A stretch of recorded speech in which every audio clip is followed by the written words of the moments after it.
What if I were to suggest that you play a key role in the awakening world? And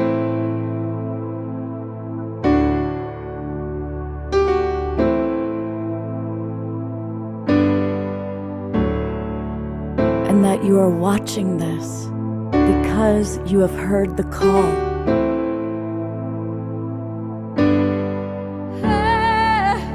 We can start right now by opening our hearts and minds.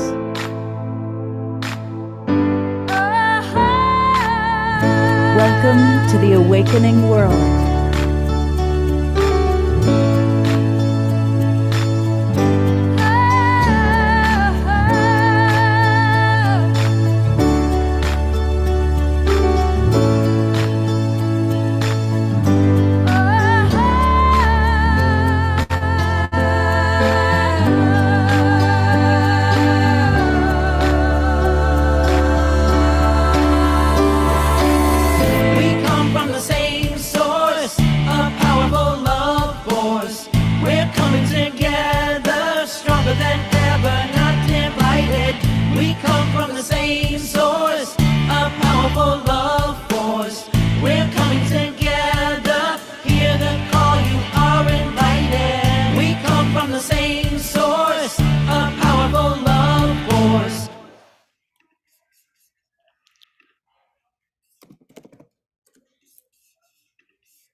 Good evening, everybody. I am Love Coach Scott Katamas, and welcome to the Wednesday night edition of The Awakening World.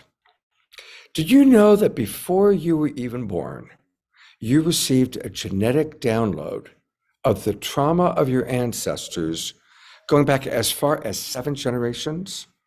That's about 350 people that were carrying their trauma. It's part of epigenetics. And learning how to work with epigenetics, which is a very new science and a very new understanding, is huge. And we have with us tonight 3 incredible experts who've been studying it and helping people work with their epigenetics. So it's going to be a really amazing and a very important show. So pull up a chair, get ready to maybe take some notes, get ready to learn about this incredible new science. Now, before I do that, though, I do want to welcome all of you who are watching on the different Facebook pages. And tonight is the first night of our newest partnership. We are now working with Humanities Team, originally founded by Neil Donald Walsh, who wrote Conversations with God books, and my good buddy, Steve Farrell. And we're going to be on Humanities Team through their platform on all of our shows from now on. So welcome those of you watching on Humanities Team. And of course, welcome everybody watching on Facebook or maybe on Ellen Steinfeld's YouTube channel. And I want to invite you to actually come and join the Global Peace Tribe. It's really easy to do that. Just go to globalpeacetribe.com, globalpeacetribe.com. You can learn all about the different shows that we do. And then click register for the new season. And this will take you to our registration page. We do 3 or 4 shows every week with amazing co-hosts, important topics that are informational, inspirational. For example, here's the show we're doing tonight, Understanding Epigenetics While Honoring Our Ancestors. That's a really important part to this, at least from my point of view. And then on Saturday night, we're going to be celebrating this weekend, but Saturday night and Sunday is kind of a special weekend. We're celebrating 3 full years of doing Global Peace Tribe shows. So we've got a lot of our favorite luminaries coming on, a lot of our favorite co-hosts will be with us. So it's going to be kind of a special and unique show. So join us. And when you join, you're going to get the Zoom room links to all of our shows for the next 3 months. Again, we do 3 or 4 shows every week. And the thing about that is you get to then come into the Zoom room where you can interact more directly with all of us. And we always put a lot of links into the chat box while we're talking. You're going to learn how to get more information from Geraldine Orozco or Carrie Bailey or Maria or Omoshar. And so coming into the Zoom room is the way to really interact with us. And you can do that just by registering and joining the Global Peace Tribe. All right. Well, you knew her previously as Krista. She is now Morea Love. She is bringing more love into our world. One of our favorite co-hosts, and somebody who is really turning me on to a greater understanding of epigenetics. Welcome, Morea.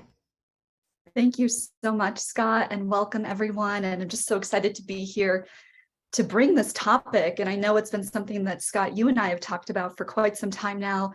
And you have been such an incredible fan of mine and just cheering me on to really bring my gifts and offerings to the world. And so I just want to thank you, in front of our entire tribe, because you were just in the spirit of collaboration and helping all of us rise into our light, into the purpose and the services and gifts that we're here to bring to the world to help humanity rise to, the awakening world, right? So I'm so excited to be here because my journey around epigenetics started, 5 or 6 years ago. And I had my own health scares that brought me to looking for alternative solutions out of the Western medical system. And through that, I found epigenetics, and that there's another piece to the puzzle that we can utilize to identify things that can impact our health in the most positive way for us to have, more vitality, more energy, better sleep, more productivity, and, just more of what we're here to be, to be limitless, to be the divine human that we're here to be. And we do that through all these beautiful tools that we have now, thanks to epigenetics. And, one of my greatest teachers has been Dr. Bruce Lipton. I'm sure many of you have heard of him, the grandfather of epigenetics, over 30 years ago, identifying in a lab that we aren't predestined by our DNA, that lifestyle factors, the thoughts we think, the food we eat, the air we breathe, all these different things affect our genetic expression and who we are and how we express. And so we get the opportunity to use this tool to turn on and turn off these genes for optimal expression. And through that, my health has certainly been improved in a huge way. But I also took a much deeper dive into spiritual epigenetics, the part about what we're bringing tonight about how our ancestry and how what those before us in our lineage experienced, achieved, is part of who we are and what's expressing in our DNA. Sometimes it's good, sometimes it's bad, but it's all here for us to say, wow, in this lifetime, it gets to be something that, I choose to say it starts with me, and I'm going to make a shift in my lineage by saying yes to my highest expression. So that's what we're going to dive really deep in tonight. And I'm so excited to be accompanied by Carrie Bailey, one of my dearest friends, who's just really an expert in this area as an epigenetic health coach. We're both certified through Epi Zoe, which means limitless life in Greek. It's an Austin-based company that certifies those of us who are really interested in epigenetics to actually coach around epigenetics. And not only is Carrie an expert in the nutrition and health aspect, but she also is specialized in the endocannabinoid system. And she has a deep understanding as well about the ancestral aspect of our DNA and that part of what is happening so that we can clear and become our highest expression. So grateful to have her here today. Welcome, Carrie. And then, of course, in addition, we have the incredible Geraldine Orozco, who I just had the opportunity to connect with, I think just a month or two ago, Scott, when you had her on the show. I was on as a guest that night, and Geraldine began speaking, and I'm going, who is this woman? I need to know her. And just blown away by, what she knows intuitively about DNA as a clinical psychotherapist, an epigenetic psychotherapist. Geraldine, I hope I said that correctly. So thank you so much for being here. And we can't wait to hear you also bring your expertise around this topic tonight. Beautiful. Yeah, I'm excited about meeting Carrie, Geraldine, every time she's been on the show, or I've even watched her on Portal to Ascension. Mhm. She is truly a very wise soul, so we're really blessed to have you with us, Geraldine. Thank you, Maria, for those wonderful introductions. And we are going to go straight to my co-pilot, our beloved brother, Omar Shah, who always gets us off to a great start with music, Yes, opening our indeed. show and closing our show as only he can. Namaste, everybody, and aloha. And I was wondering why life was such a slog, and now I know. I've been carrying 350 people on my back. Holy smoke! Shoo, shoo, shoo, shoo. So I am what I am, and this is a song called "What More Can I Be Than What I Am," and hopefully we'll get some clues tonight on how to become completely clear. How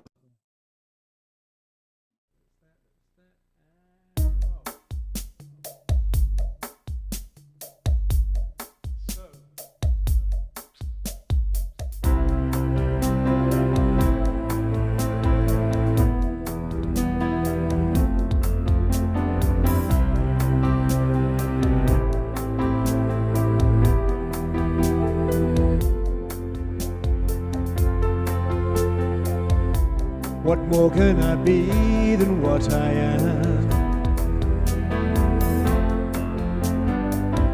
Though it's taken some time to clear these clouds from my eyes. So open your hearts and dance along.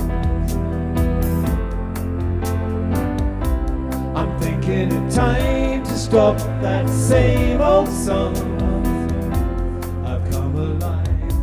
So hear me now, I am in love with the world around me, and I will hold her in my arms, and lift her with my dreaming, da da da da, and lift her with my dreaming, da da da, and lift her with my dreaming.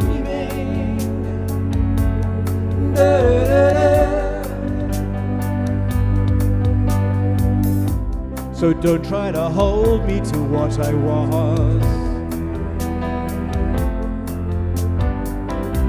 I've traveled through time to see this day arise. The love that I am is here for you. So open the door and let the sun shine in. I've come alive, so hear me now.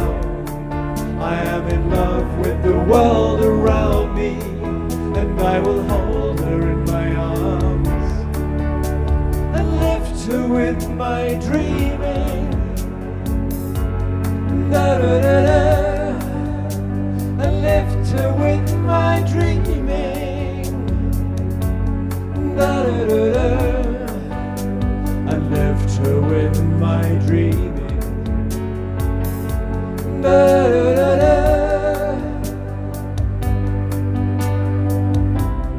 Ba, da, da, da, ba, da, da, ba, da, da. Ba, da, da, da, da, da, da, da. Ba, da.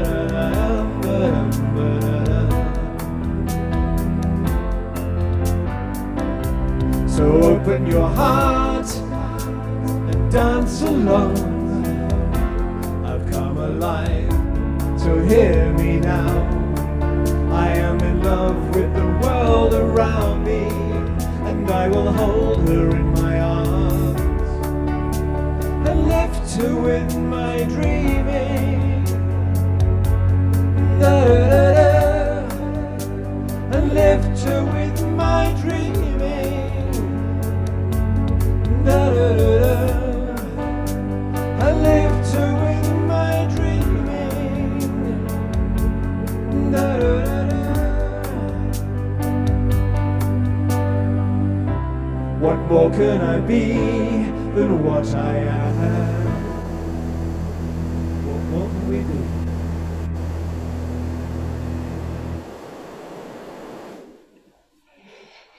what a perfect song for the topic today. Great choice. Great choice, brother. Thank I you. don't choose them. They choose me.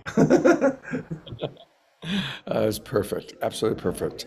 So I am actually attending a conference today, but I wanted to get us off to a good start. I'm going to leave you all in the capable hands of Morea and Omashar and Geraldine and Carrie. But I did want to offer one thought. You'll notice in the title, I added while honoring our ancestors. And it is true that we carry the trauma of our ancestors. But I also just always want to remind people that we are leading incredibly blessed lives. And we're leading these blessed lives of incredible abundance, incredible freedom because of our ancestors that crossed the plains, that crossed the oceans, that worked 3 jobs, that fought in the wars, who could never imagine a place like Whole Foods Market where you could walk in and have all that we can eat. And so I believe that it's our job to pay it back. They didn't have the skills or the tools that we have. They didn't have epigenetic understanding or compassionate communication or yoga or any of the spiritual tools really that we have. So we pay it back by learning how to honor our ancestors, by healing those wounds, by evolving, taking the freedom that they've provided us and the abundance they've provided us. So I just wanted to put that in there as my big thought. And with that, I am going to turn it over to my dear friend and our host for the evening, Maria. Thank you, Scott. And I couldn't have said it more eloquently what you just shared. So let's all twinkle Scott as he exits our evening as well. We're going to send you some love and just enjoy this time with the sacred family that you have with you tonight. And we're just so grateful that you host the show, that you're so committed. And, you know, you were like the master multitasker. And like I mentioned before everyone came on, just he makes things happen. So thank you for setting us up for such a beautiful call and gathering here tonight. Yes. My pleasure. Thank you. Mhm. So as your co-host this evening, I just think we should just dive right into the topic. And we are going to be bringing on Carrie Bailey. Carrie Bailey and I have known each other just a little over a year. And it was about a year ago, she came to me through the company that we were both are certified through. And the way she presented with the extreme amount of detail and also passion and like care for this topic just radiated through the Zoom meeting. And so I just knew I had to know her. And now it's turned into a beautiful opportunity that we get to work together and support each other. And she has some incredible insight to bring in this evening about this ancestral transgenerational epigenetic topic. So let's go ahead and bring you on, Carrie. And we're going to go ahead and pin you here so you can share a little bit more about yourself, your journey, and open us up for the evening on this topic. Hello, I'm honored to be here. I have a passion for epigenetics, and when I heard that we were doing honoring our ancestors, I thought, oh yes, transgenerational epigenetics, one of my favorite topics, something that really started studying about 15 years ago when it was more of a theory than an accepted scientific belief.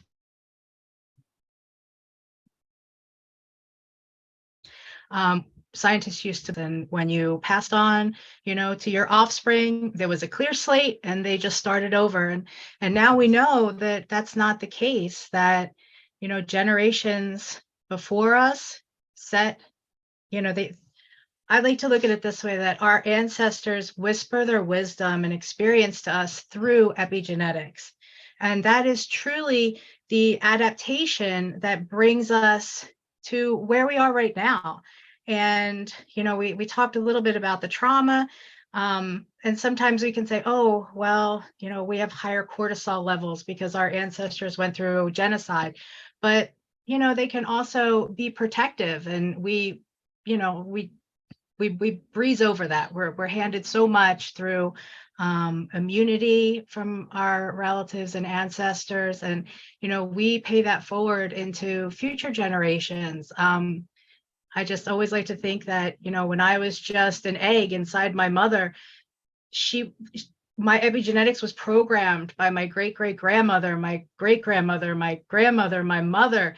And, as a fetus, the eggs inside of me as a fetus for my children were being programmed by them as well. And it's just exciting to know now that we have this knowledge, we're equipped with this knowledge going forward, that we know that what we're doing right now, the way that we're living in alignment with our epigenetics, is actually making a better future for our children and our children's children. And I just think that's super exciting. And I was doing a little bit of research before I came on, and I saw a new study, and I thought it's just so interesting. It was about worker bees versus queen bees.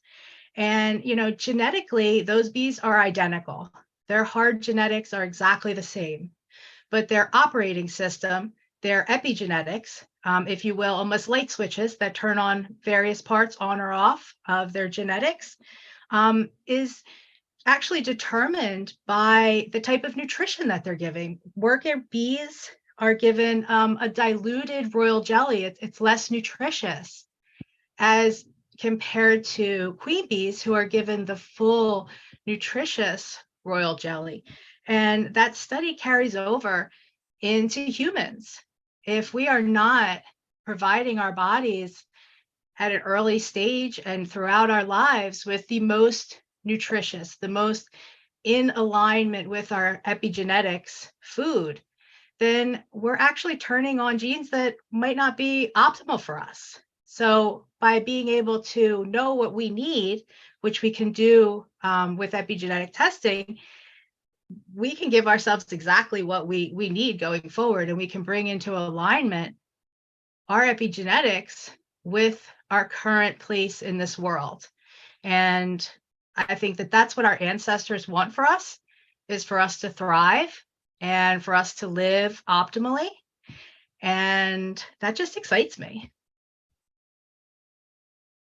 Amazing, Carrie. That sounds so interesting about just the queen bees and and and the worker bees and the difference. So I find that fascinating, and it just really is a great example for how we operate as humans ourselves, and how we can be, we can upregulate our genes, downregulate our genes based on how we give ourselves nutrition and the thoughts we think, and so much more. So absolutely.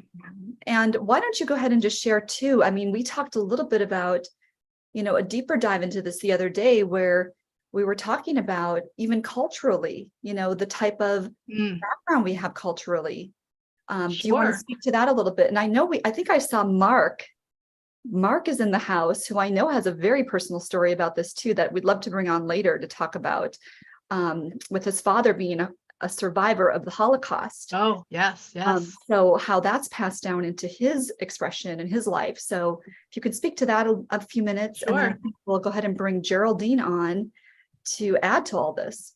Absolutely. Yeah, ultimately, in our past and with our ancestors, lots of people did not have ideal situations. There were genocides, the Holocaust, slavery. All of these things have imprinted on our epigenetics. And there was a study done with mothers that survived the Holocaust and then gave birth to the babies that they carried during the Holocaust. And they looked at the epigenetics of those children, and they found that they had different metabolisms than we would have, that they actually were programmed to need less food.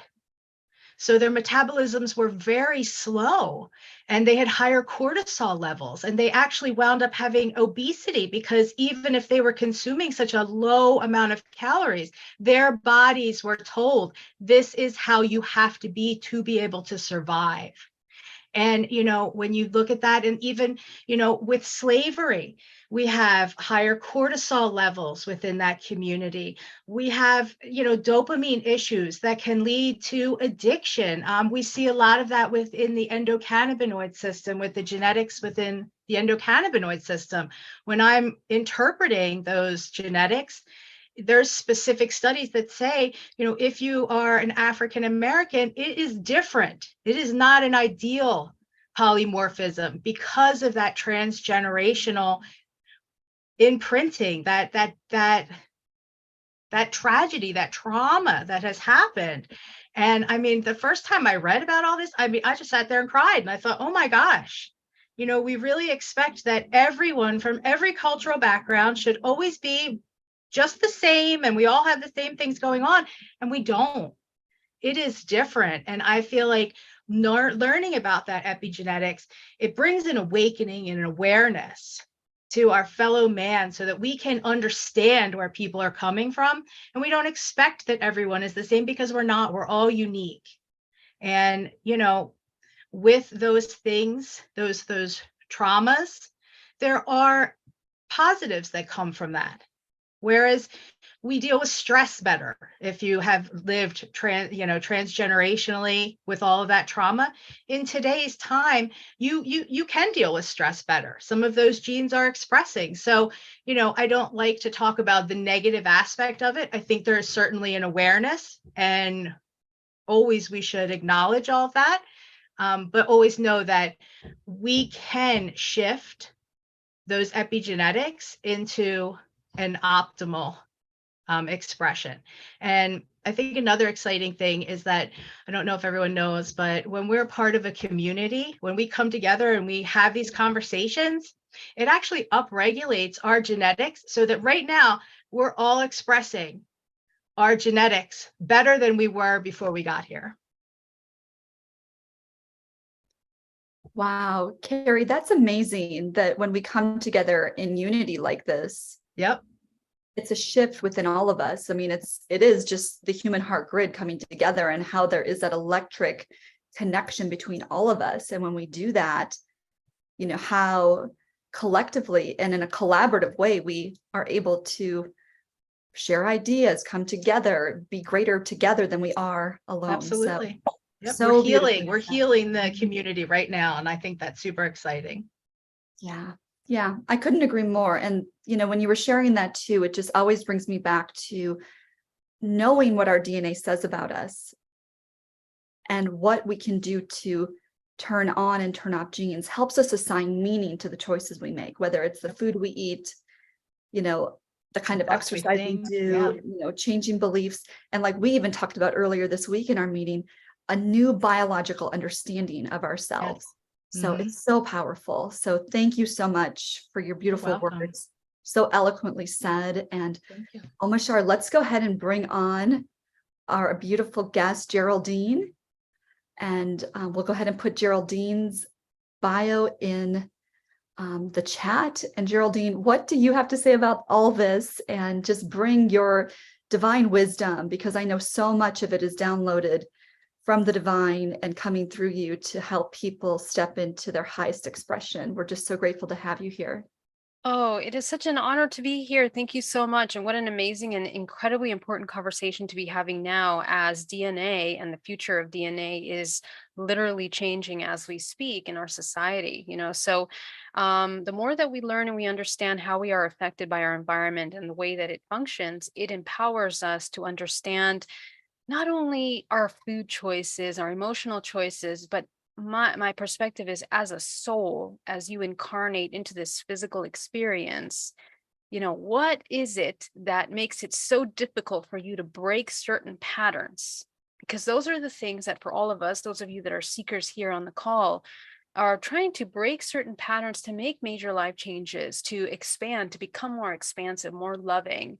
And in addition to these epigenetic, side effects that are physical, emotional, your diet, there's a large element of the emotional aspect that is incredibly impactful in every part of our life. So I'm just going to really quickly share my screen here. I do have a teeny tiny little presentation that I want to share with you, just to give you some images. I'm very visual, so it just really helps me to have like lots of visuals. So let me just share with you here, just really quick overview on what is epigenetics, just to be clear.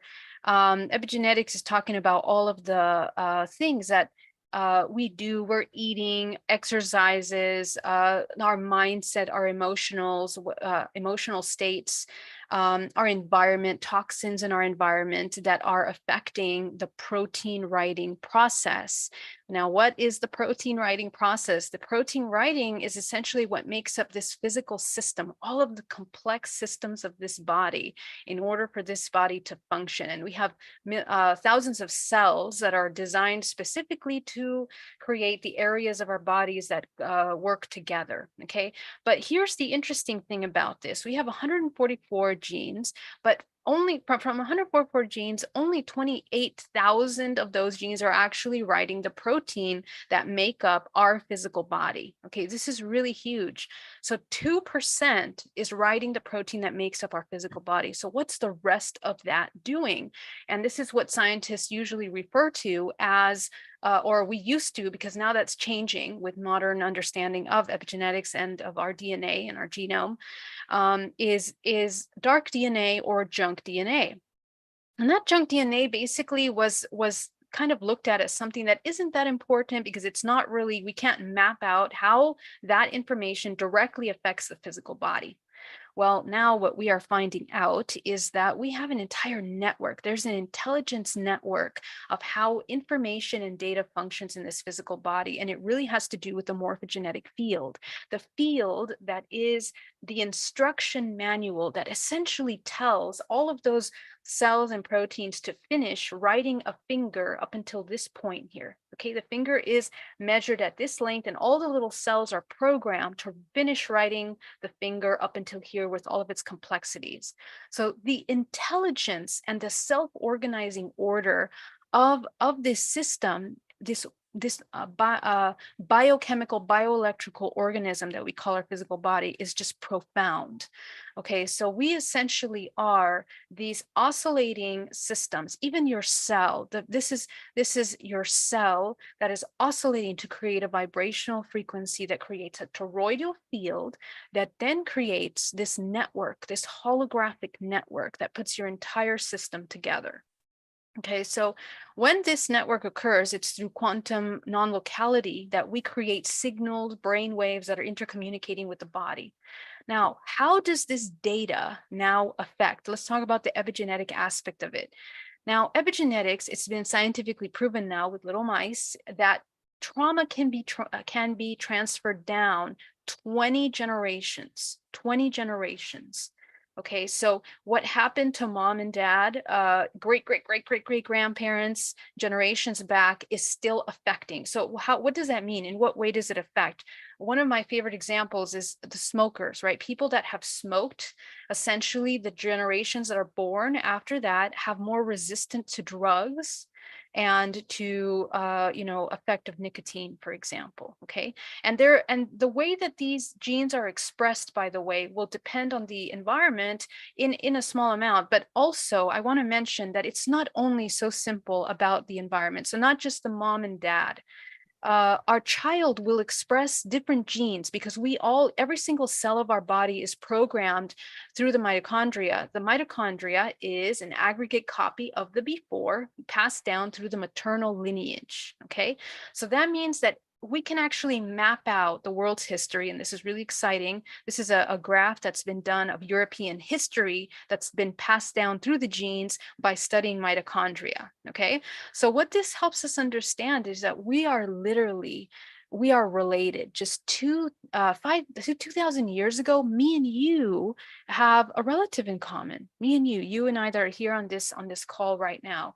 So that means that we kind of have an origin point, and this ancestral collection of data that is being passed down to us affects subconscious mind programs, because those programs are inherited two ways.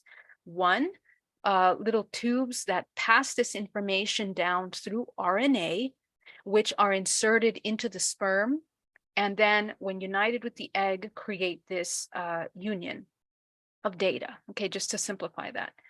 But there's also another element that in the womb, when we are in the gestation process, we are also inheriting programs. Okay, so that is passed down through something called cytosine, which is then inherited afterwards. Okay, so this is important because it means that not only our DNA is affecting who we are, but as we grow up, as we develop, especially the first 7 years of our life, we are forming the core programs that are building and the building blocks for our emotions. So when we talk about ancestral programs, the key is to understand which one of these genes are we applying. And a beautiful thing that I want to kind of leave with, and we can talk more about this, but what I've noticed working with thousands of people, I guess up until this point now, is that the way that we pass down information, every new generation that comes into the bloodline is so beautifully equipped and designed to expand on the older programs. So in other words, every soul that come in is it doesn't come in by chance, and it doesn't come in a way that it's weakened in its ability to overcome whatever trauma it's inherited into, it's born into. Okay, and that's really important for us to understand. That's the self-organizing intelligence of the universe that allows every soul to incarnate into a family at a higher octave than the generation before, because it brings in mental, emotional, physical, and then interdimensional, which are encoded in our morphogenetic field tools in order to help it progress and evolve the gene pool at a larger impact. So I will stop there. That's kind of like my biggest message, and I can break that down at any point. Wow, Geraldine, that just blows my mind when I hear you speak about this on such a high level, but it all makes sense, and you bring so much truth to the topic. So thank you so much. I just wanted to share Reverend Jeffrey Colbert to everyone. Geraldine is incredible. So we really see you, and we see your gift and your ability. And I think it'd be fun for our audience to hear a little bit about how you came to step into this work and a little bit about your journey. I think that would also be something we'd love to hear from Carrie as well. So if you could share that, because I think it's important to hear how we've gotten to this place, because it becomes such a huge part of who we are and what we do and what we're here to do, to serve and to help others step into their highest expression. Yeah, absolutely. So for me, I became a clinical hypnotherapist first as a result of my contact experience. My contact experience shattered my paradigm because I didn't believe in interdimensionals or aliens, you can say, or extraterrestrials in the way that we perceive them. I now call them interdimensionals. But as a result of these experiences, they really led me to question what was reality, how do we function, and what really asked me to ask the questions about epigenetics is that I discovered that this is something that was intergenerational. And when I started working with more contactees, every single one of my contactees had contact within their families. And it was like they had groups in which they were connecting to. So some people were connecting to Arcturians, let's say. They kept seeing blue beings and they would have different names, but this was also inherited. So the question was, when these families, like in my family, we didn't have any of these conversations about these beings ever until I came public with my experience. How is it possible that this information passes down and it affects us in such a powerful, profound way that shifts our paradigms? And most of us, we don't share this kind of spiritual opening with each other because it's very personal. And of course, we have a lot of judgments and ideas. But these are the questions that led me to research about consciousness and about epigenetics and what is being passed down, how it's being passed down. But in addition to that, with psychic abilities that were activated as a result of that contact experience, it helped me to navigate, in a sense, in a way, remote view and travel into these interdimensional realms in my physical body and others in order to understand how this information is passed down and how it expresses itself psychologically and subconsciously. So that's kind of how I came into the work that I'm doing. Yeah. Wow. And I just know a question came up for me as you were sharing Yeah. that too. I mean, we always hear about these other worlds as extraterrestrial. So can you explain how you came to seeing it and understanding it as interdimensional so that we can all receive that download as well? Yeah, that's a big topic, but we'll make it short, Okay. because I guess it's a matter of understanding the nature of our reality. You know, when we look down at our finger, we think that, you know, there's just a surface, but if you would zoom into that and magnify it, it's almost like an entire universe is there within your finger. There are terrains, it looks like mountains and valleys, and, you know, down to the cellular molecular level, you begin to understand that matter isn't really exactly what we think it is. It isn't a solid, an absolute solid state. And so when you put that into context, we are essentially existing in multiple dimensions. We are experiencing multiple dimensions simultaneously at every moment. And you can even explain this as when people are, you know, aware of ghosts or beings, or, you know, they see those sequential numbers, for example. We are in a constant intercommunication with our environment that transcends perhaps our logical mind. And it's a symbiotic relationship that we're kind of co-creating reality. So a lot of the experiences that we actually have a tremendous amount of input into these experiences. And I think I build that kind of theory based on working with hundreds of people that are having such specific experiences with interdimensionals, that for example, when I went into the craft, I was activated with these psychic abilities. So that is a shift of every part of my body, and the way that I perceive reality was changed in some way. And the way that you can explain this is that my frequency shifted in a way where now it's almost like you can see another range of light or another range of color. You know, it's almost as if you can see that.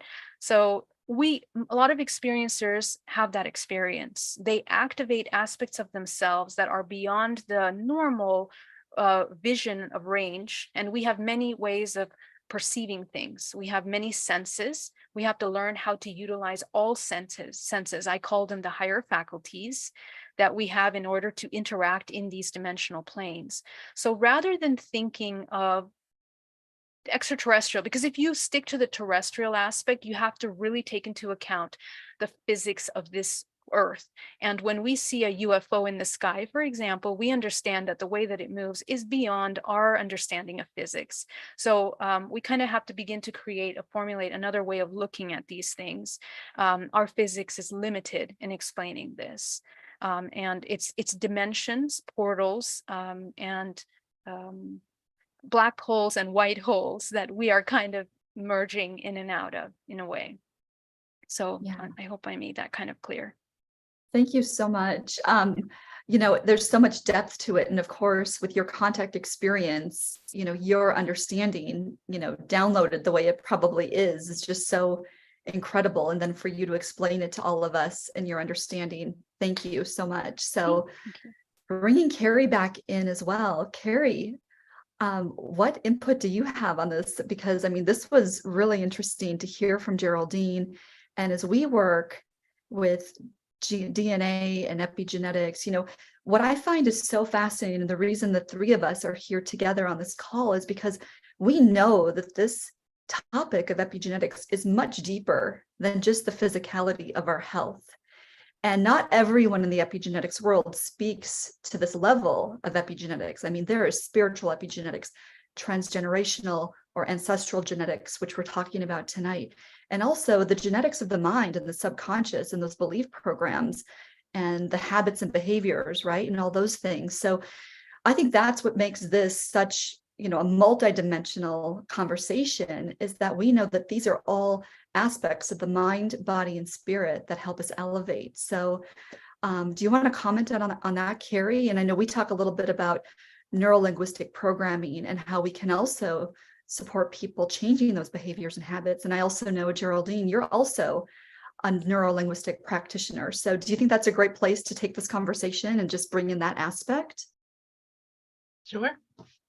Okay. Oh, I'm sorry. Yeah, go ahead.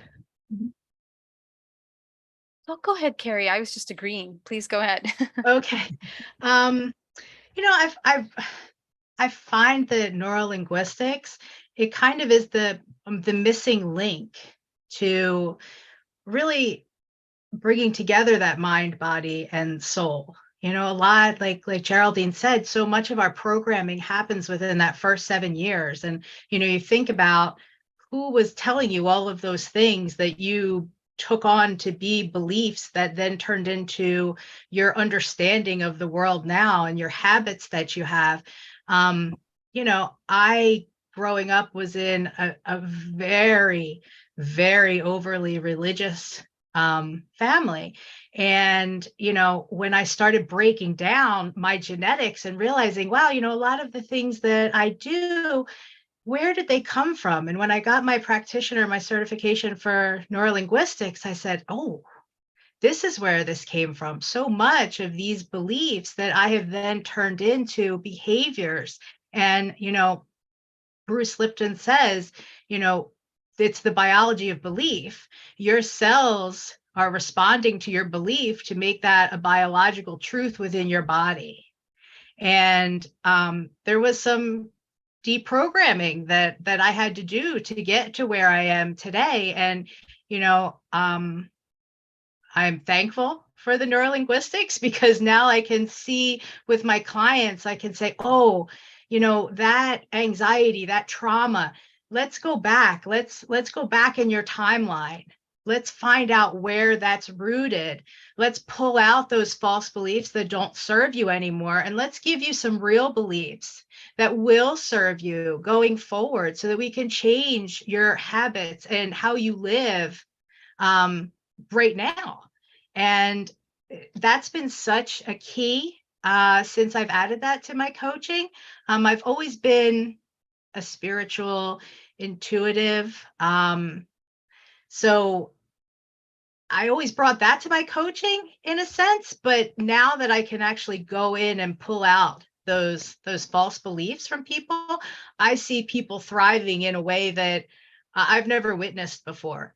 And in 30 days, they're like a different person and they'll call me and say, what did you do? Like everything is so much easier. And I say, it's not easier. It's just the way you view it is easier. The task at hand is still the same level of difficulty. It's just that you were derailed and you were in an unresourceful state. So if I can take people and help them learn how to remain in a resourceful state so that they're able to take advantage of the resources in their environment, they're able to communicate better with people, that seems to solve a lot of issues. And, you know, since we know that what we believe and what we feel is how our body responds, then, you know, I think really that reprogramming of your unconscious mind is so key. Absolutely. Omashar, let's go ahead and bring back up Geraldine too for her comments. Thank you so much, Carrie. And I've seen there's a few comments in the chat too, so we'll bring those up. And Geraldine, I loved what you just put in the chat there. Maybe you could read that out, something like that. It's amazing. Yeah, absolutely. Someone was asking, and let me read the question. I was just typing this note to myself. Mark says, is DNA an interdimensional antenna? Does the junk part of the DNA represent interface into other dimensions? This is actually the primary area and the most exciting part of my work and what I'm doing now in my own research is creating that link between this information. It is very much functioning like an interdimensional router in which we are essentially storing memory. Okay, it is stored. And an example of that, DNA is holographic.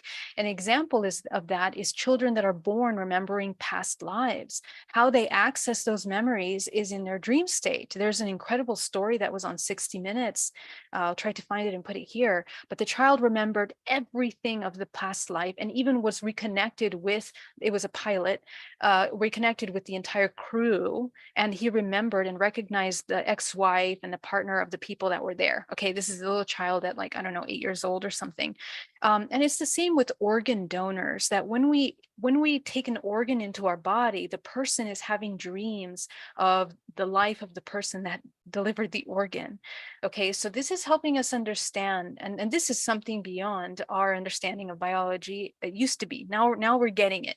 Now we're getting it, that we store memory in this holographic network. The physical body is a hologram. Even if you remove 80% of your brain, the entire body, the muscle system, the nervous system is recording patterns, release patterns of chemicals. The way that we contract muscles are recorded in the physical body.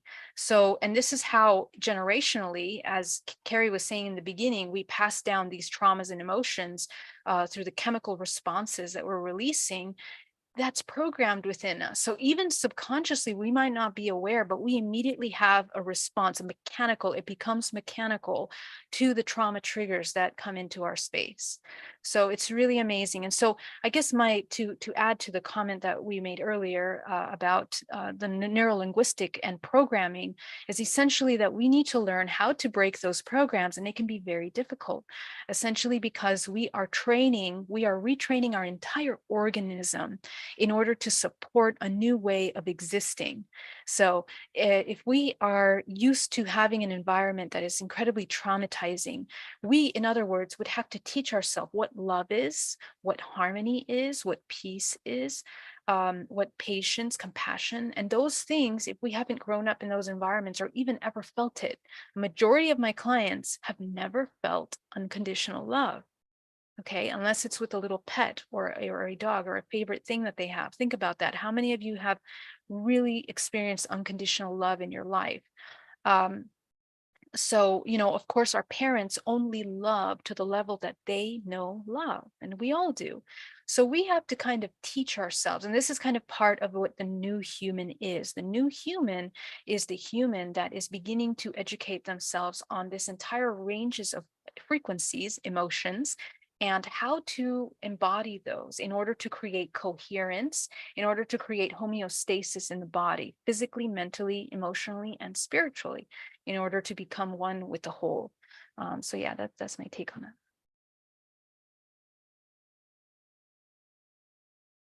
Thank you so much, Geraldine.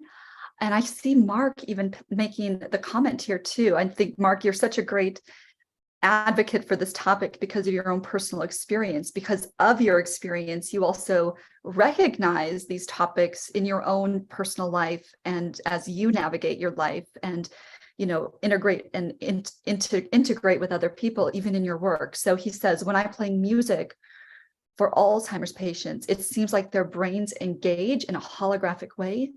A small part of the brain seems to entrain the rest of the brain to stimulate memories and physical ability and neural pathways. So, Omashar, thank you for bringing up Mark. Mark, we love that you have such a passion for this topic as well, based on your experience. I think it'd be great just to hear from you and maybe share with, the tribe a little bit about your experience, and certainly, engage in this conversation with Carrie and Geraldine and I. Well, it's been a long road.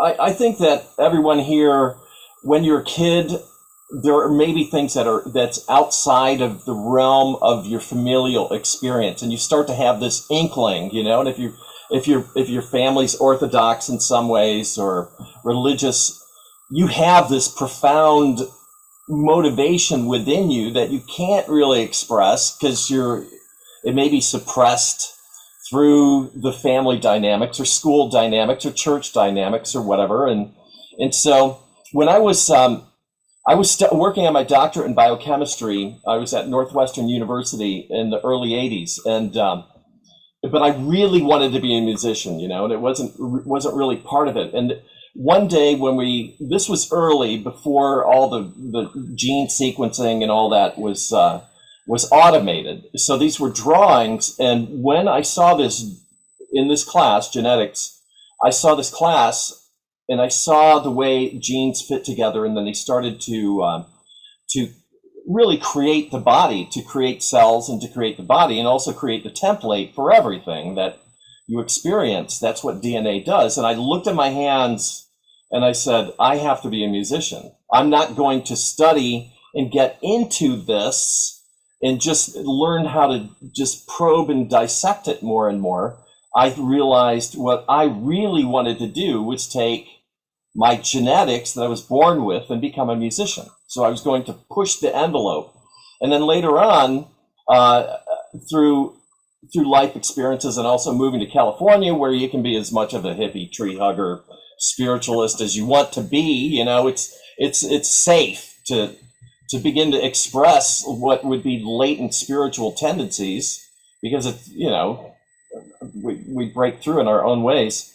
I started to realize the depth of experience, and I started to use my studies of genetics to kind of understand holistically what was going on.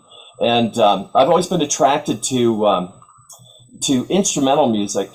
I love word music with lyrics, but I just feel like if you can tune in, if you're a person who listens to classical music, or that something is being communicated that doesn't have a story. You don't tell yourself a verbal story, but you get a message that's incredibly profound. You know, just talking about it, you can get goosebumps. If you're one of those people that gets tremendous goosebumps, or you can cry from a piece of music.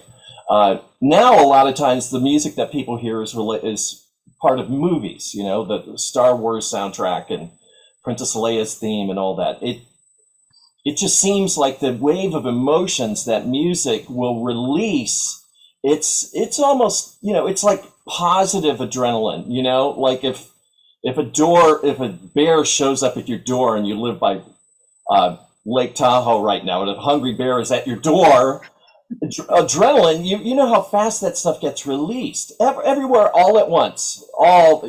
And so music can do the same thing, you know, and I realized, wow, this is healing, and it's healing, and you can tell yourself about it so much, but the words fail, you know, so you have to just get to the point where you begin to experience it through feeling, you know, and the limits of your ability to feel. And then I became a conductor, and I would conduct theaters and shows, and I was seeking, through the experience of running a show and being a conductor and having an audience and having all these people that are trained, and you rehearse every moment of a big show, you rehearse every second 100 times. So you have this bit of information that you assemble in real time, and what you're doing is you're basing that on feeling. You know, you can speed up a phrase, or you can slow down a phrase, or you can play something a little bit quieter for a moment, and everybody just leans in and listens and feels. So, and I think it's just another way of pursuing love, you know? I think that's what it is. And so we have ways of separating ourselves from the experience of love. You know, I'm a thorny intellectual. When I was studying biochemistry, I was totally locked in my left brain, and you can sever. I mean, just imagine the decisions that a lot of people make who work in finance, and they finance oil companies that are going to do a project in Ecuador, and they cut corners, so they let those are all people that are separated from their inherent soul energy, right? And so if you want to hang on to that in this world that we have, it does require commitment. You know, it requires commitment. It requires being in touch. And then after all this experience, I find out that my father, 25 years after he died, I found out that from one of his friends that they actually escaped from the Nazis and lived in the woods for 3 years. And so I was wondering, you know, what part of the makeup of this kind of eccentric but willful person that I turned out to be is directly attributable to the genetics, to the epi-genetics of that experience, you know? And then, so I've been learning about that lately, and I've had some conversations with Maria about that. And, and then I think about reparation for slavery. Okay, so you can't ever possibly make up for reparations for slavery. You can't possibly physically give people back the wealth that was taken from generations of families. But I think that if the consciousness of reparation, if that's articulated and that becomes discussed in a society, all that pent up anger that's manifesting through white supremacy now and all that energy, that psychic energy could be released. It would just go away. Like you said, one of your clients says, everything's working out.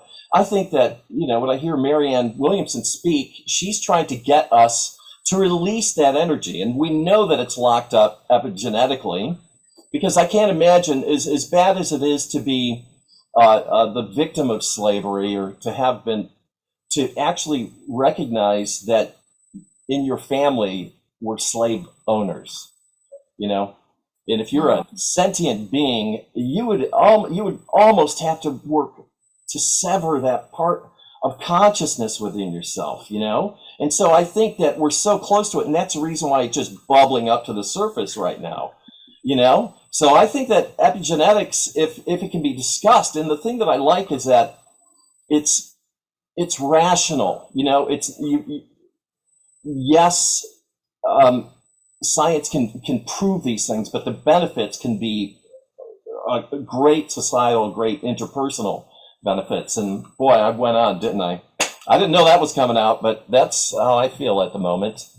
So, Mark, you have so much to say about this, and it's all just such a great personal experience that you bring, and you bring so much to this community. So we appreciate that. And we just want to thank you for your contribution to this topic, because you experience it firsthand, being, a descendant of a Holocaust survivor. mm-hmm. How incredible. Yeah. One last thing okay.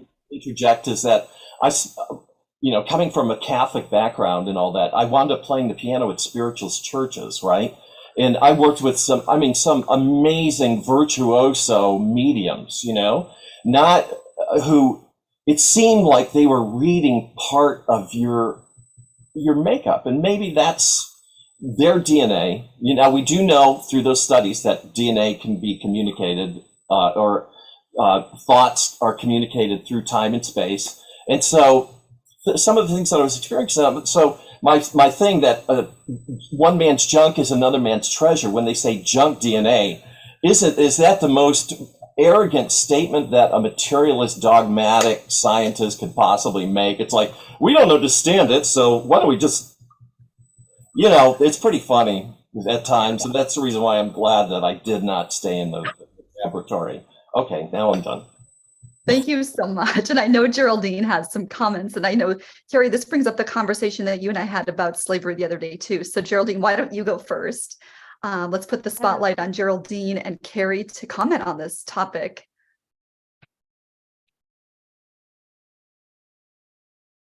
Yeah, I absolutely love what Mark was saying. And, I'm so excited to hear him talk about the example of playing the sounds of the music, which triggered the memory.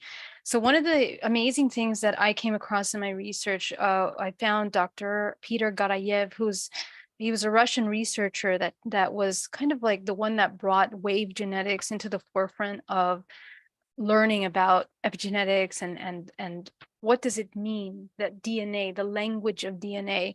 And, when we trace back DNA to the origin, we actually look at the way that, we have coded DNA in a certain way, kind of like computer code. And when you translate that computer code, it has syntax, meaning it has meaning. It has a certain meaning. It creates a certain meaning. So when you transfix the words of this, like they do in gene editing, which has now become very popular, you can change the output of this information. And essentially, we're talking about vibrational frequency, because each one of those syntax, meaning each piece of that code essentially creates a vibrational frequency. And we are beings of vibrational frequency. Our entire organism has a vibrational signature. When I look at people's bodies, we tune into a certain color that takes up most of your body. Your multidimensional body takes up a certain color, and that is telling me your vibrational frequency about your subconscious thoughts, minds, and programs. So wave genetics is really important because this is how DNA reprogramming we have proven to actually work, that by creating certain wave, sound, words, just the way we get triggered by people's reactions and responses, we can also heal the body. The body can heal, the body can transform in the way that it is holding on to genetic data, the way that it's expressing that information. And it's something that goes into the subliminal subconscious mind and adjusts the vibrational frequency signature of the entire body. So in the example that Mark gave, it was just amazing to hear that, because that's something that we see in working with clients every day. So I'll give it to Carrie. Jolene, you mentioned gene editing. I'm curious if you, I'm concerned with gene editing through CRISPR. I feel that it's not ideal because we're taking little splices of those frequencies and just shoving something else in there. So, you know, it can have such huge effects on just more than that little, you know, chromosome area. Absolutely. I mean, we are infants in our Yes. understanding of, first of all, how the morphogenetic field functions, because these are, now that we understand the morphogenetic field, we understand that this is a deeply interconnected system. Absolutely. And that there is a communication between the protein writing and then the field that is providing instructions. So when you mess and you move something out of that sequence that is intelligently programmed, you won't understand the side effects of that until possibly the next generation, or something will happen in your function. And I think a good example of that is kind of what we went through in the past couple of years, you know, with new pharmaceuticals introduced into society. Yeah. We are now seeing the side effects of that because our systems are such a delicate balance, you know. Absolutely. And, you know, there is research too that if you cut out a certain part, your genetics will just adapt and they'll fold right over and they'll just skip right over that. So, you know, ideally, we could hope that that would be beneficial, especially for, you know, people who have introduced those experimental pharmaceuticals. And we do know that pharmaceuticals and medications are something that actually is known to change our epigenetics. And so much so that it's actually not studied for most of the medications. If you open up the big packets and you read it, it will say that they did not study that at all and how that it affects your genes, because obviously it would be scary information that people would probably not want to be involved with those medications. Exactly. And I think it's so interesting because for me, that's how I came into epigenetics. I have a very fast cytochrome. So medications don't work for me. So my whole entire life, whatever medication I had to take, you could basically open up that big paper and say, you know, negative side effects, and that would be everything that would happen to me, because my cytochrome is so fast, then it breaks down the medications very sloppy. So for instance, when I had my second son, who is now well into his 20s, I had to have a C-section, and they gave me an epidural because they do that when you have a C-section. I had no choice. And I went unconscious for 4 hours. And it wasn't until I had genetic testing done, they said, oh, geez, you know, you can never have opiates. Your body breaks those down into morphine, and then you will overdose quickly. So when you went unconscious, you were actually overdosing from an epidural. So I thought, okay, like I need to know more about this. I had never heard of the cytochrome 450. And I quickly learned that many of our cytochrome genetics break down our toxins in our environment, our medications, cannabinoids are broken down that way. So in a sense, that cytochrome, which was so dangerous in this industrial world, was actually beneficial because I break down toxins very quickly. Things come in and then they're gone from me. So it is protective in a sense, but also very dangerous on the other side. I have to be very careful about medications. And when I started learning about all of that, I was like, I have to know more. What else do they break down? And then I started bringing in clients who were having issues with medications. And they say, every time I take something, I have a negative side effect, or, and everybody attributes it just to the MTHFR genetic, but really there's so much more to it. So I wanted to make that point, that sometimes we think that things are very negative within the industrial world, but really they're protective. They say if we were, stuck on an island, an isolated island, and you had the MTHFR gene, you would actually be like the canary in the coal mine. You would know right away if something was not good for your community and your society, because you would be the first person to react to it. So people would, if they don't have that, they can continually take things in, and you don't know the danger of that. So even though MTHFR is attributed to lower detox, poor methylation, and methylation is super important because that's how we age gracefully.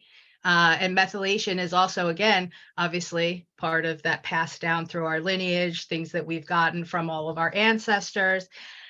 So I just, that topic is what brought me into epigenetics. And I love to be able to open people's eyes to, hey, it's not you. Because I went to doctors before and they're like, oh, there just must be something wrong with you. And that's why medications don't work. Well, I mean, yeah, I guess my epigenetics, if you consider that to be wrong with me, then maybe that's the case. But I had this new understanding after that I really needed to avoid those medications. I needed to go out of my way to make sure that even though doctors were like, hey, you should take this, you know what, that's not for me. And that put me on a path of using holistics, using homeopathics, learning about all of those things intently, because that is my medicine. If I have allergies, I use homeopathics. If I have a headache, I use homeopathics. Or a cannabinoid. I don't turn to pharmaceuticals at any point in time, which I think is something that I love to be able to share that with my clients and kind of pull them out of that web of big pharma. So, I wanted to talk a little bit just about, what can we do to live better, to align ourselves epigenetically with this world that we live in right now. And so much of it, it's free. I love to be able to take your genetics and really deep dive in and show you exactly what is right for you. But at the core of it, so much of it is avoiding endocrine disruptors. Endocrine disruptors are one of the biggest things that actually affect our epigenetic expression. And those are chemicals. They're in our deodorant, they're in our soaps, they're all over the place. So I love to be able to help people live cleaner and a more organic life. And I always try to, I've tried like every product, so I can kind of steer them in the right direction, which is helpful. Avoiding your unnecessary medicines, turning more towards herbs, turning more towards natural things that are placed in nature for us to use. Sunshine. We're told for decades, stay out of the sun. The sun is so bad for you. Like, no, the sun is excellent for you. Get out there 2 hours after sunrise and 2 hours before sunset. That's going to give you all of that great, important sunlight. Our fresh air, fresh water. Unfortunately, I live in New Jersey, so we are not known for our clean water. I have actually not had clean water in my town for 3 years. So I am all about filtering everything, air, water, whatever I put into my body, I am filtering that. I filter my water for cooking. So important. And a good HEPA filters all over. Get that junk out of your air. No matter where we are, we can always have cleaner air. Unfortunately, that's not a priority for our government. So we have to make sure that we're taking care of ourselves. A positive attitude and beliefs, how we view stress. if you view stress as, well, it's going to kill me, guess what? It's going to kill you. But if you're like, hey, stress is my response, that my body is gearing up to deal with whatever issue it is that I need to deal with, great. That is the way to view stress. It is the way you will live long if you view stress that way. Having a positive attitude, having beliefs that serve us. And like Geraldine said, unconditional love. Like, you have to love yourself unconditionally. So many times we're like, if and when I do this, and then I can have that, and then I'll be happy those are conditions. We have to love ourselves and love everyone else, unconditionally. And that is so important for how our epigenetics are expressing. Obviously, movement, exercise. When we exercise, we upregulate 7,000 genes within our body to an optimal performance. And it's something so simple. And really, when you think about it, we live in a world where people are sedentary. We don't have to go out there and grow our vegetables. We're not out there turning fields. We're not out there being physical because we have these wonderful things called computers, and they do so much work for us. So really, epigenetically, we're set to really move to be healthy, and our society has stopped that. So just basic movement will help you express your genetics better. Improving your methylation is super important. And methylation is just how your genetics are read, whether it's too much gene knowledge or too little. And methylation is just basically tags that are put on your genes to help you be healthier, age better. Methylation will turn on and turn off genes. So this is where genetic testing comes in, because with genetic testing, we can actually look at how you methylate. Are you an over-methylator? Are you an under-methylator? And a lot of that is just forms of supplements that you would take for your body to be able to use them right. So it's something so simple, but yet so important. And then really, one thing that is close to my heart is balancing your gut health. Your body signals to your epigenetics through your gut. Even your endocannabinoid system, which runs all of the biological process in your body, are controlled through your endocannabinoid system, which is a neuromodulatory system. So it's, programming and telling your body how to do everything it does. If you do not have good gut health, then you're not getting those proper signals. So, your fermented foods, your fiber, super duper important. I always have some other recommendations that I give to my clients based on their unique needs. But these are all just so important. It helps us live as best we can, and living our best life is really, to me, where we honor our ancestors and honor our prodigy. Can you all believe the knowledge that Carrie has regarding this topic? Isn't it incredible? I see Mark giving you some sparkles. Thank you so much. And I just want to do a quick share screen. It's been such an honor and pleasure to partner with Carrie, and we welcome all of you to go ahead and register at humanami.com for the free epigenetic mini course. If you were enjoying what she's saying and want to understand on a deeper level, go ahead and click here. We have the link in the bio or the chat right now, and you can go ahead and just enter your information, and we'll go ahead and send you the Zoom link. It's going to be on Saturday morning, May 20th. So a couple weeks from now, you can save the date. And if you can't make it, there will be a replay as well. And you can also go ahead and follow us at, it's just on my name, on my screen as well, at Humanami Health, both on Facebook and Instagram. So thank you, Carrie. There's so many ways we can optimize through epigenetics, and I know you've just touched the surface. And what I'd also like to do right now is bring Geraldine back on to go ahead and share with us a little bit about how she sees us optimizing our DNA. So let's go ahead and bring Geraldine back on. Yeah, thank you so much. That was amazing. Absolutely incredible. So important. I also something that you said really made me think about this, that, illnesses, the root cause of illnesses, actually there is a major somatic root of illnesses, right? So when we experience illness, it is the body in disharmony, dis-ease, right? We come out of balance. And so what happens when we're not in balance, we actually activate what is in our DNA. And of course, in the DNA can be any number of illnesses and things that we're holding on to in our body. So our lifestyle, I guess the primary function of that is the emotional body.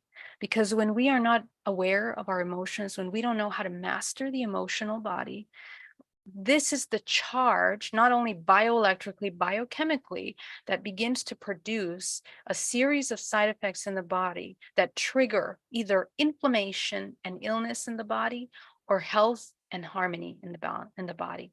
So I think one of the areas that I really focus on is learning how to create balance and harmony psychologically, physically, and spiritually. And I think that that's really, really important, because being sick is not the norm. In our society, I don't watch TV, but some people watch TV, and every single minute, not only are they talking to you about an illness, but they're talking to you about side effects of these pharmaceuticals.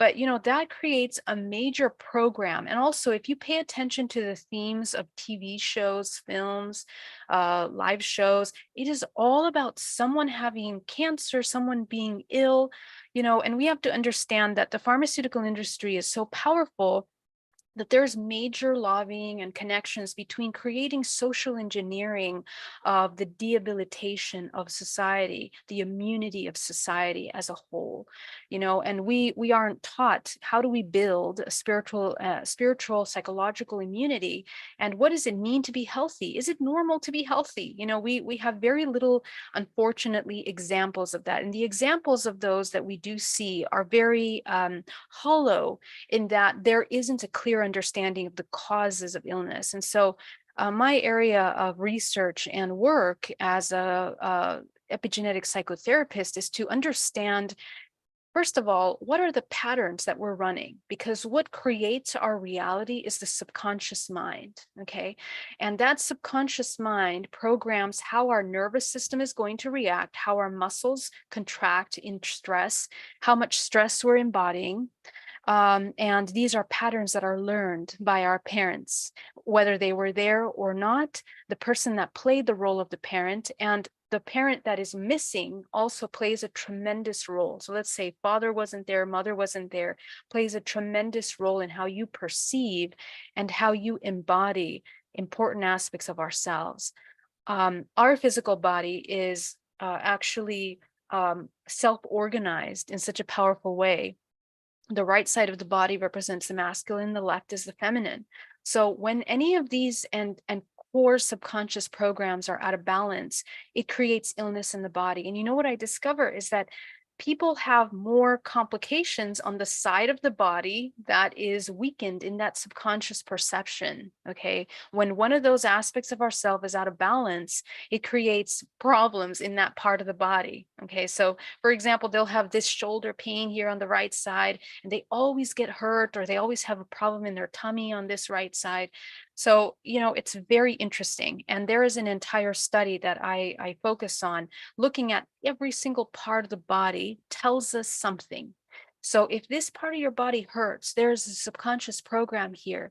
And we have networks of energy and information in our body through the meridian system that allows us to understand very specific parts of the body trigger pain, suffering, certain beliefs, okay? So when we understand those roots, we can deprogram that. We deprogram those core beliefs. And what happens is that the person heals. I've worked with people with cancer, people with terminal illnesses that have reversed them in a matter of months, rebalancing and creating harmony in their organism. and most importantly, in the spiritual realm. Because here's another thing. Remember that as a soul, you incarnate in this body in order to experience. And that experience is helping you evolve, not only you, but your entire ancestral lineage.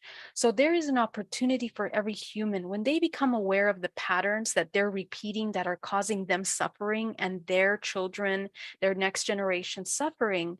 There's a powerful, powerful thing there that you become, that you can choose to change that. You break that pattern and you begin to create healing in yourself. And when we heal, we are so deeply interconnected in the network through the morphogenetic field that we begin to heal our children. In fact, a quick example is that a mother-child relationship that was broken, when the mother began to do some heavy shadow work, all of a sudden the child started to change their life. Okay, they started to want to be more healthy. They started to want to do so. We are interconnected chemically. We have cells. The child has cells of the mother. We are intercommunicating in these networks through quantum non-locality. So as one organism, when you elevate your vibrational frequency and you heal the collective. And, we also have this incredible thing about star children, indigo children, the different waves of children that are coming in. Remember that you participate in a specific vibrational frequency. Your signature is in alignment with the evolution of this entire universe. So you are encoded and equipped with the tools to transcend the traumas that you've experienced in your life. And when you apply them, you pull forward and in the entire human race. Okay, so my primary work is to, I guess, teach people and to show them how to do that. And actually, funny enough, before I was even invited to come to this talk today, I actually enlisted a little course on the cellular healing of ancestral trauma. So you guys are welcome to join me. It's in June, I think. Yeah, June. I think June the 10th. If you guys want to join me for that, you guys are welcome. It's a workshop, and we do get into deep, deep shadow work to try to break and work with those programs that are the ones that are hard to break. So Geraldine, would you like to share screen and bring something up that people can see? Oh yeah, sure, I can do that. Let me see. I can put too. Is it GeraldineOrozco.com? We can put that in the chat, Geraldine. Yeah, I actually have. Let me grab the link and I can put it in there. And then let me just open this and I'm going to People share can my register. That class screen. sounds incredible. I want to come. I want to be there. Yeah, so cellular healing of ancestral trauma and interdimensional blockages. So I'll be explaining the entire morphogenetic field, the layers of the body, how we store the information, and how we can deprogram it. So you guys can register, and you're welcome to join me. And it's just obviously not a coincidence that we had this conversation today. But yeah, this is something that I'm really, really passionate about, I guess you can say. And yeah. Thank No you. coincidence at all. Thank you also. It says bayareameditation.com. So Yeah. thank you for adding that into the chat so everyone can get registered. I'm going to be saving this as well. And I see, Carrie, do you have your hand up? I do. Go I ahead. didn't want to interrupt. I was just so And I have a delighted. comment too. So let's just have a beautiful roundabout conversation to bring this all together. Go ahead. I was just so delighted to hear her say, the awareness begets the healing. And it really is, whether it's a spiritual awareness or, our subconscious awareness or our physical awareness, healing that stored emotion within our body, it is all awareness. And I just wanted to reiterate that because I think it is so important. I wanted to also say that I love that you don't watch TV, turn the TV off. Fear kills. It is chronic fear and worry. It activates your HPA axis, and that results in chronic stress hormones, which will lead to depression. So if you think about exactly what you said, every time we turn on the TV, this is terrible, and the predictive programming that's happening, because in reality, corporations own all of the advertisements that you see. And the beauty is that when you have that awareness, when that healing begins, you see that different. I will hear that and say, ooh, look at that pejorative language. Is that underneath of that, like some sort of vibrational tones that are happening? And it's like, wow, I guess I always knew it was there, but I didn't see it. And as that healing happens, we see it. And I have spent probably the last 3 years telling everybody, please turn off the TV. That fear, that stress, 90% of doctor appointments, the basis of those doctor appointments is stress. So if we can relieve that fear, we get rid of that stress. And that is where wellness exists. And, if you are of European descent, your family lived through the Black Plague, or you wouldn't be here. Your body has the ability to heal itself. That immunity has been passed to you, and that is why we are here today. Whether it is the Spanish flu, whether it is the Black Plague, there are lists of things that people lived through without experimental medicine, without having to take those things. They were able to turn to nutrition. They were able to use herbs. They were able to just somehow survive because of that human spirit of survival. And the fear and the stress is destroying that. And the isolation that has come over the last 3 years has just been so detrimental to people, because again, without that community, without that understanding, without us all coming together, we're downregulating our genes. We're sitting there scared and in fear and high stress levels and cortisol levels that are out of the roof and, totally isolated. And then we're like, I don't know why I'm sick. I know why you're sick, and I can help you not be sick. So let's talk, let's work this out, because you have a whole life to live.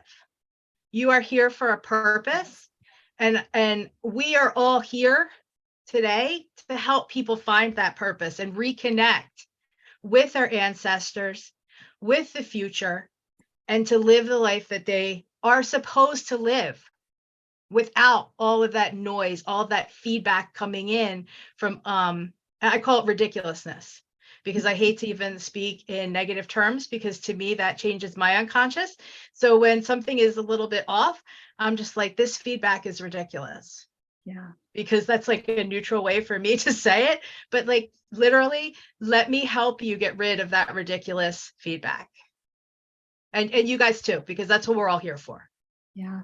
Terry, amazing. And I mean, we just feel your heart when you speak so from your heart. I mean, you can tell, can everyone just tell how much this is Mark is sending sparkles. We know that this is what you live, breathe, eat. I do. Care about humanity in such a huge way. And we didn't get into it too much, but Terry's work as an energy healer and shaman as well. I mean, she brings all this together. So I just wanted to comment also with Ayada, you put in the chat a little bit about your experience with your kids. And I thought that was just a really great example of practical things that we can do. And so she says, when I was raising my kids early on, I left the city and moved to a small island where we could drink pure water from wells, breathe fresh air, swim in natural waters, eat healthy and natural food, and move naturally, living off the grid much of that time. And she had that great fortune to study briefly in the 70s with Dr. John Christopher, who I think some of us know, and as a major foremost herbalist. So, just like you mentioned herbs, Carrie, turning to herbs for health issues. Absolutely. Again, they got to avoid being in the doctor offices over all those years. So absolutely incredible. And, one thing that happened to me as I started to understand how we heal generations back is in 2020, I underwent a surgery, and I knew that I had to do some emotional healing as a healer myself. Prior to that surgery, 48 hours out, I was out in the desert in Palm Springs area, and I was doing healing, and I saw 4 generations back.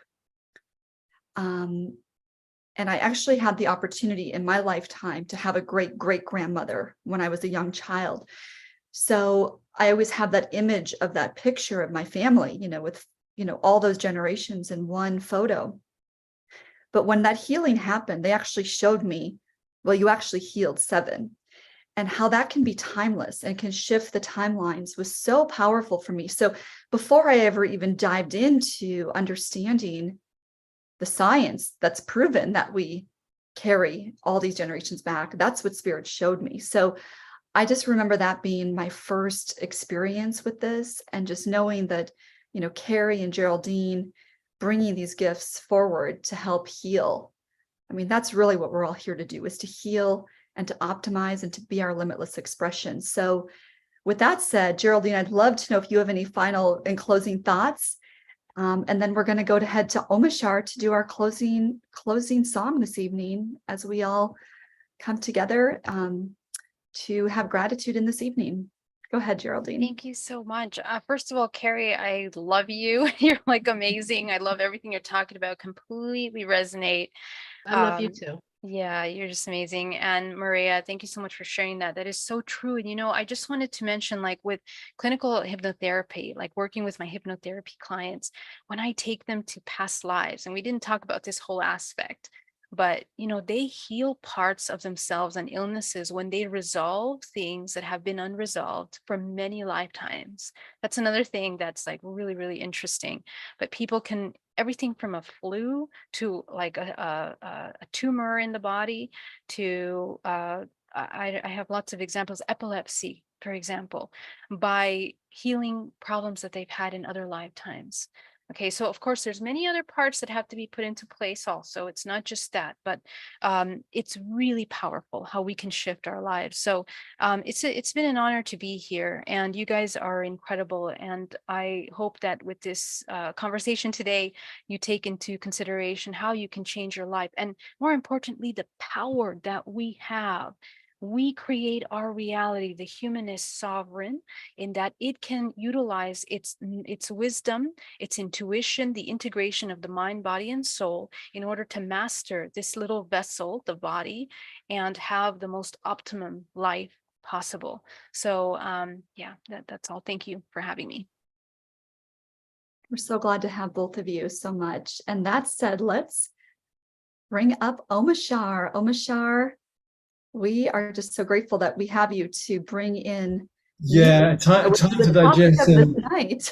It's unbelievable. Just hearing the information from Geraldine and Carrie, and it's like, holy smoke, there is hope for us. And so I'm going to play a little a song called "Love Will Lead Us," and then we can do a little wrap up after that. Feel free to spotlight anybody who moves. If anybody's still moving, Maria, that'd be great. Happy to. And we can all digest this incredible information that just all got downloaded to our DNA tonight, right? All right. So here we go. Okay.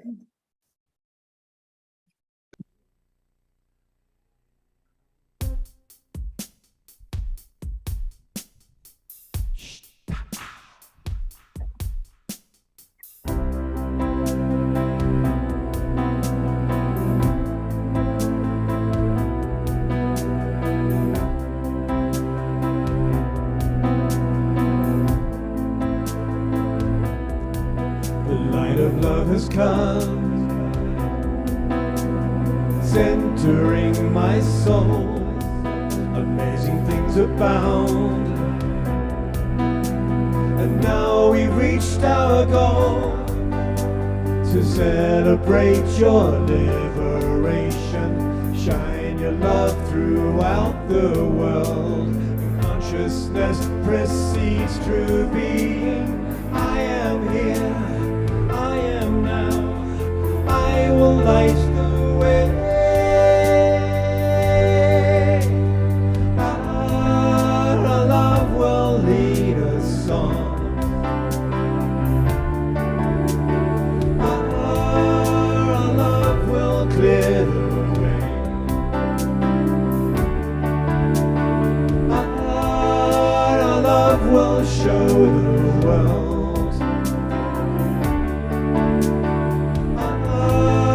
There's nothing in the way.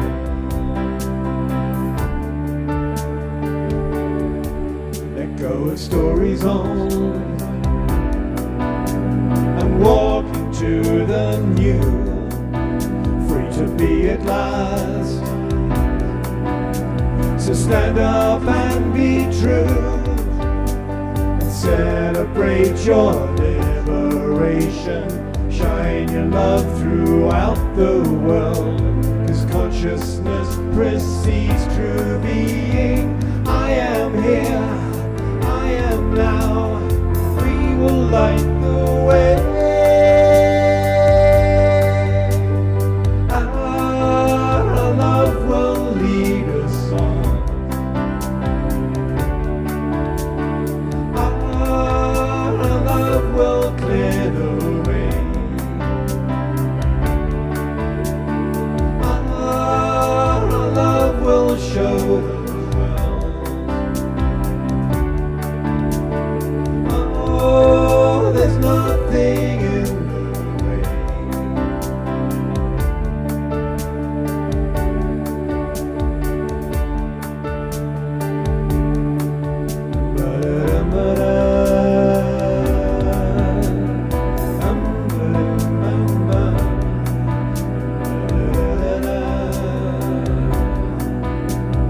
Now we've reached our goal and celebrate your liberation. Shine your love throughout the world. Consciousness precedes true being. I am here, I am now, I will light the way.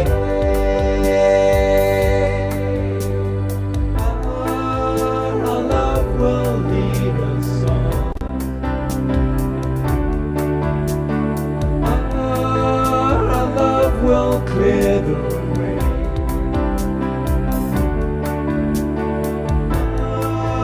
Our love will show the world.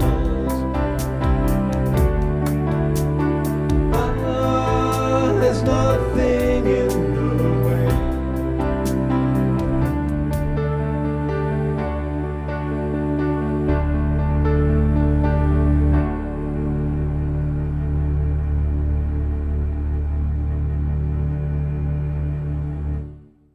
Wow, Omashar.